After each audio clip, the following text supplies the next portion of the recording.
I am a publisher, writer, editor, daughter, sister, auntie, dog mom, and many other things, including currently a cancer patient. But I am not a doctor or medical professional of any sort.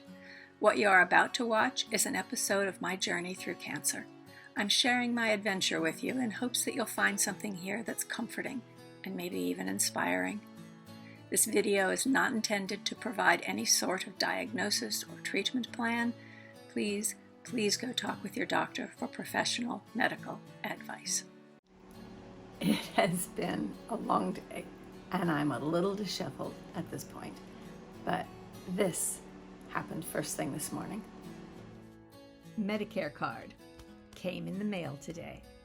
I am officially old. Thank heavens. And the second thing that happened this morning is that my stepfather drove me to the hospital to have my CT simulation scan.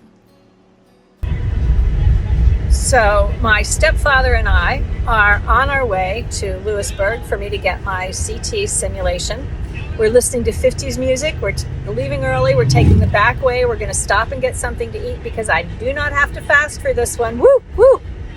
And I wanted to introduce you for his first appearance on this YouTube channel, my stepdaddy. We're driving and he's driving his big truck.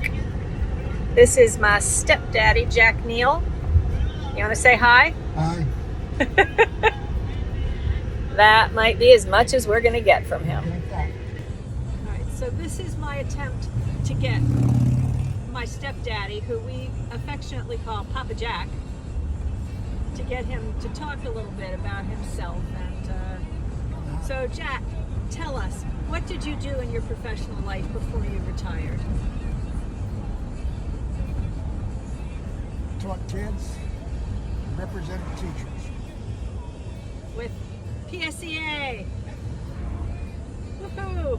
We are a union family. And how long have you been retired? 25 years. And what's your favorite thing to do besides drive me to doctor appointments? Play golf. Play golf? Pool? What about pool?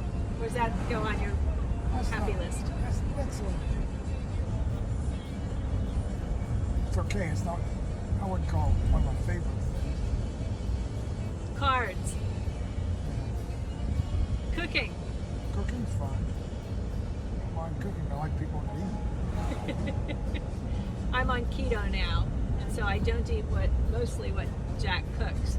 But he has celiac condition, and so he's gluten-free. So we're both really off bread. It's an awful lot of bread in the house for two people who don't eat bread. We're taking the back way to the hospital where I have to be for my CT sim, and I don't know how much of this you're going to be able to capture, but it is just a gorgeous, gorgeous drive. Country roads. Take me home. Did they sing that last night when you went out to hear Dave? My hairdresser's husband, Dave, is a musician, and I haven't heard him yet, but apparently, according to Jack, who heard him last night, he's really good. Sandy, your husband's really good, his band. It wasn't until we arrived at the hospital that the fun really began. So this is the ejaculate that I was talking about. This is what they give you before you have your CT sim, and this isn't even really chilled, so you don't get that benefit. But it's disgusting, and I have to drink 450 milliliters of it. Holy God. You want? I do a vlog. It's called Future Cancer Survivor. Really? Uh-huh. Oh, that's awesome. Yeah. So Nicole and Kelsey. Hello. Hello. Nice to meet you. We're gonna get poked. I'm gonna get poked again. Poked again. Yeah. This stuff. Delicious. Is it like creamsicle or something? Oh, But we already said what the Bad consistency creamsicle? was. Tell her. Choking. it's like trying to be, it's like asking to chug 12 ounces of ejaculate. Ew. Thank you, and I have to drink it. Disgusting. So true though. It's so true. Thank you. Okay, I gotta go get poked now. So I am a hard stick, meaning that it's hard to get a vein, but they got it. Nicole is the nurse in blue, and she is going to be my chemo nurse. And Kelsey is the nurse in gray, and she is my radiation nurse. And I love them both.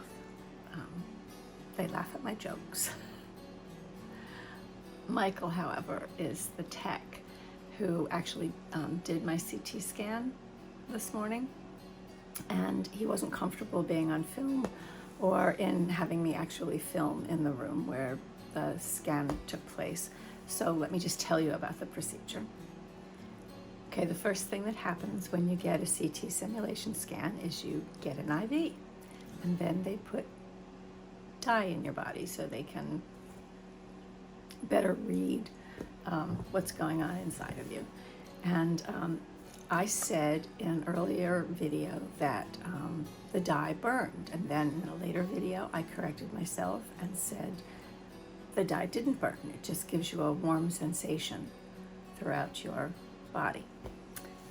Well, let me correct myself again. Sometimes the dye burns. In fact, it burned so much today that I got not unreasonably alarmed that something was wrong with the IV, but 30 seconds or so and it passed. But you know, that's a maybe it will and maybe it won't kind of situation. The main point of the dye, as I said, is to get it into your body so that it illuminates the places where the cancer is. And the tech can make a really precise calculation as to where the radiation has to zap you so that they hit mostly the cancer cells, and hit those babies hard, and leave the healthy cells as untouched as possible. To be as precise as possible, they also need to immobilize your body, and they make a sort of cast around you so that you can climb into the same position every day, every weekday for 5 weeks. And you know, you're laying on your back and you're in this mat that, you know, they'll position you, or that Michael positioned me, and then sort of inflated the mat around me, and there was some sort of liquid in it that got hard. So it was a hard cast that I had to climb out of when I finally climbed out. But before I climbed out, Michael took a lot of pictures in various positions, including one from right above, so the doctors would be able to see exactly where I was on that gurney every day. And then I got 3 new tattoos. I already have one.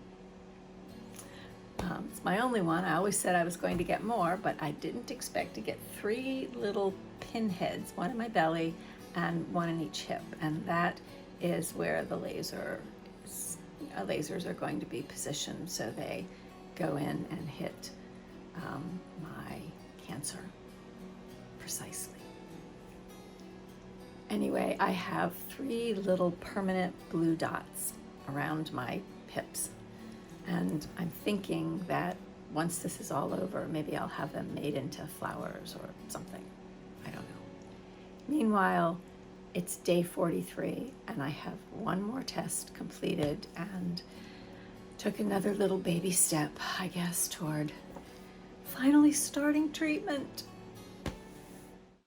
If you liked this video or found it helpful, give it a like, subscribe, and don't forget to ring the bell.